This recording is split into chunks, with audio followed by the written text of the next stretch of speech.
हम इंडिया की बात करें हमारे साथ पाकिस्तान के साथ, तो वो तो मेरे ख्याल से हमारे से बहुत ज़्यादा बेहतर है। अच्छा, इंडिया वाले वो कैसे बेहतर है? वो ऐसे हैं कि उनकी इकॉनमी देख लें, ठीक है। उनकी आईटी सेक्टर में चले जाएं इंडिया के। आज से मतलब एक दिन बाद पाकिस्तान से आज़ाद होने वाला मुल्क, आप देखें कि आईटी के अंदर वो एक मतलब पूरा सिटी डेवलप कर चुका है। ठीक है, ठीक है। उसके बाद वहाँ पे डिजिटल करेंसी की हम बात करते हैं, तो मतलब उनके दिल्ली के अंदर, पूरे दिल्ली में डिजिटल करेंसी चल रही है। हमारे पाकिस्तान के अंदर मतलब यूपीआई वो डिफरेंट कंट्रीज में ओवरऑल चल रहा है। लेकिन हम लोग अभी हमारा तो ये हाल है कि हम किसी ब्रांड पे भी चले जाना, उन्हें कहें कि जी हमने पे करना ऑनलाइन, तो वो कहते हैं नहीं यार हमने नहीं करना, कि स्कैम है। ठीक है, स्कैम भी हो सकता है, आप मतलब उस टाइम सेंड कर देंगे बाद में। तो ये इंटरनेशनल पॉलिटिक्स नहीं है। ठीक है, आपने कहा कि मैं इंडिया और चाइना की दोस्ती पे बिलीव नहीं करता। देखिए मोदी साहब जिस पॉडकास्ट में बैठे थे उसको इंटरनेशनली जो है लोग ऑब्जर्व करे थे। जो है ट्रंप ने भी उस पॉडकास्ट के ऊपर अब जो है अपना रिएक्शन जाहिर किया है। वो ये भी तो कह सकते थे चाइना के सवाल पे, ठीक है हम अब तक चाइना से लड़ रहे हैं, आगे भी लड़ेंगे, हम बहुत बड़ी पावर है, हमारे पास टेक्नोलॉजी है, हमने चंद्रयान चांद पे भेजा, हम सब कर सकते हैं। लेकिन उन्होंने कहा नहीं, हम दोस्ती करेंगे, हम प्यार मोहब्बत करेंगे, हम अमन चाहते हैं। 2019 की बात है, इमरान खान साहब का दौर था जी।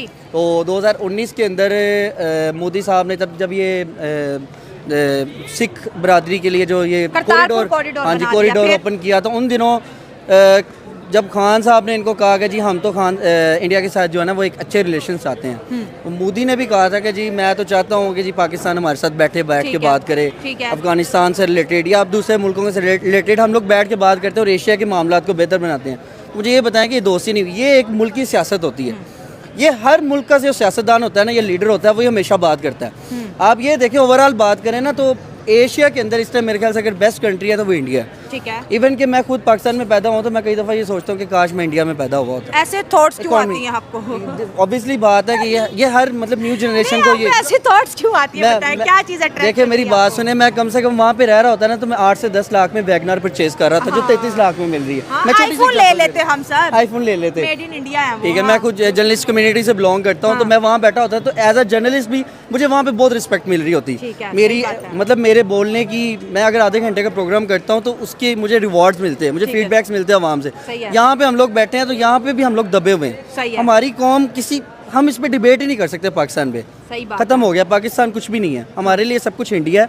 ठीक है, मैं ये कहता हूँ कि इंडिया का जो लाल किला है, सुने लेट मी कंप्लीट प्लीज, आप मेरी बात सुने कि इंडिया के अंदर अगर हम चले जाते हैं ना, आज भी मैं दो हमसाए के तौर पे ये बात कर रहा हूँ कि हमारा हमसाया मुल्क नेबर है हमारे, इंडिया में आज हम चले जाएं, हमारे वहाँ पे रास्ते खुल जाएं, इंडिया के साथ हमारे मामला बेहतर हो जाएं, तो मैं ये समझता हूँ कि पाकिस्तान और इंडिया मिलके मतलब पूरी दुनिया के अंदर एक बड़ी अपनी एम्पावरमेंट शो करवा सकते हैं। ये है कि चाइना और इंडिया के दरमियान ना शुरुआत से ही काफ़ी फसाद चलता रहा है। ठीक है। तिब्बत को लेके 1960 में भी इनकी आपस में वॉर हुई थी, 1962 लेकिन अब दुनिया काफ़ी तरक्की कर चुकी है और लोगों का अब यही राय है कि ना हम ना दुनिया को अमन से चलाएं, कायम से चलाएं। पीस बड़ा इम्पोर्टेंट, पीस इम्पोर्टेंट है।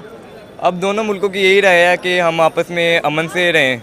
इंडिया का भी यही है कि हम वॉर को प्रेफर ना करें, और क्या नाम है, उनके पास जबकि आर्मी भी काफ़ी है, उनके पास भी काफ़ी न्यूक्लियर पावर भी है, चाइना के पास भी न्यूक्लियर पावर है, लेकिन अब वो दोनों ममालिक का ये आपस में है कि हम आपस में पीस और अमन से रहें और वार को प्रेफर ना करें। और वार को लोग इस वजह से भी नहीं प्रेफर करें, रशिया यूक्रेन की जंग का हाल दुनिया ने देखा है कि रशिया बेशक जितना स्ट्रॉन्ग है, जितना पावरफुल है, लेकिन वो यूक्रेन को नहीं खा सका।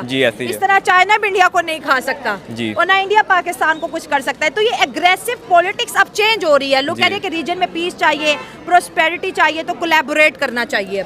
देखिए जो पढ़े लिखे लोग होते हैं ना, वो यही प्रेफर करते हैं कि एक जगह मीटिंग बिठा के अमन कायम हो जाए, ठीक है, जंग ना हो। ठीक है सर, आप क्या कहेंगे? चाइना तो हमारा सबसे बेहतरीन दोस्त है, अगर चाइना ने इंडिया के साथ दोस्ती कर ली, हमारी फिर चाइना के साथ कैसी दोस्ती रहेगी? तो हमारा नुकसान हो जाएगा फिर। और जितने भी वो चल रहे हैं प्रोजेक्ट्स चल रहे हैं, वो इस तरह इंडिया के पास चले जाएंगे। और हम नहीं चाहते कि हमारी कंट्री का कोई नुकसान हो।